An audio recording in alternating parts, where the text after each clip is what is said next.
Can you talk about Paul Daley and where he is in this welterweight division now? Are those 2 wins because they were both knockouts? He won in spectacular fashion. And you have a champion in that division who's cleaned out a lot of the guys, so now you have a potential new guy to market against him. Where is he now? Yeah, where is he now? That's it. Paul Daley.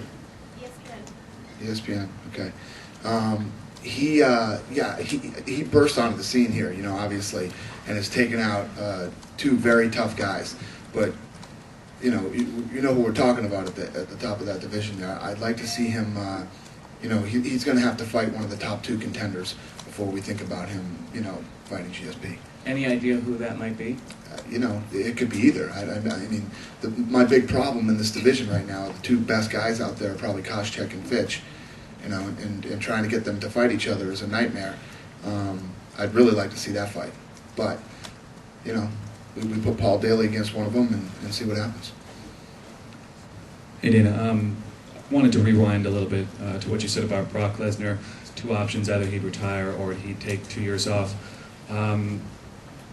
You spoke about his draw, his pay-per-view draw, how he provides an uptick in pay-per-view sales. So I can imagine a 2-year layoff would be an effect of someone. So if George St. Pierre, like he told us today in an interview, that he was considering a run at the 2012 Olympics, and that if he did that, he would take a substantial amount of time off. Right. What are your thoughts on that? Yeah, I mean, it's one of those things. If that was the decision George made to go for the Olympics, you know, these kinds of things are going to happen all the time. You know, we have a lot of guys, we have a lot of stars, and obviously, listen, I didn't even know we were going to have Brock Lesnar a couple of years ago. I didn't know if he was going to be good. You know, the fact that he came in and did what he did. The thing I'm most concerned about with Brock Lesnar is that he's okay.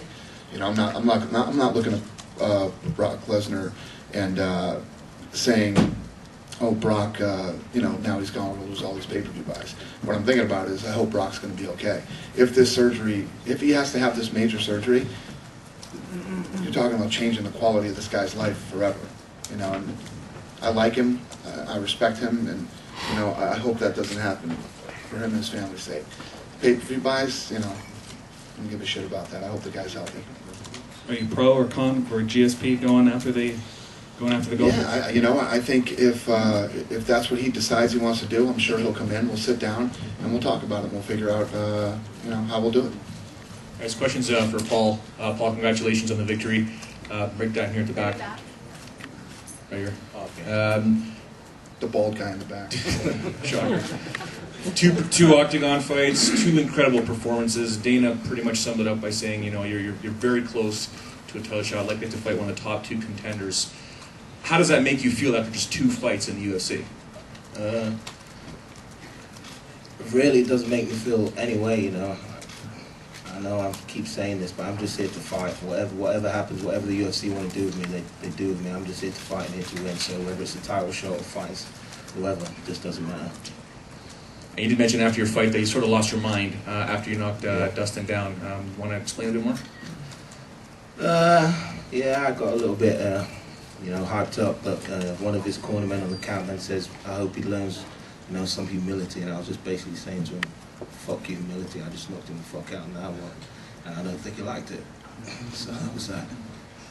That's weird. You know, like that.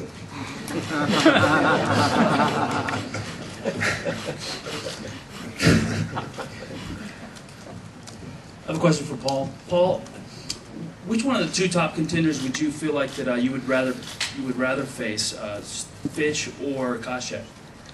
I think Alves is in there as well, right? Like I said, I really don't mind. I'd like to fight a Fitch or a Koscheck just to prove that I've got improved takedown defense and I have a ground game, and this is stuff that I'm continually working on. I just haven't had a chance to display it because I keep knocking people out standing up. So a Fitch would be great, or a Koscheck, but you know, there's an Alves fight. I know I've been fighting and knocking guys standing up, but I really haven't displayed my full array of stand-up skills, and I think a fight with Alves would be entertaining for the fans, and you know, I can show a little bit more standing up. Hey Paul, I don't mean to put it down on the night, but what can you say about just missing weight? You know, I was willing to cut the extra pound, but the doctor didn't feel I was in a healthy state to do so. So that's what I'm going to say on that. I was going to make the weight.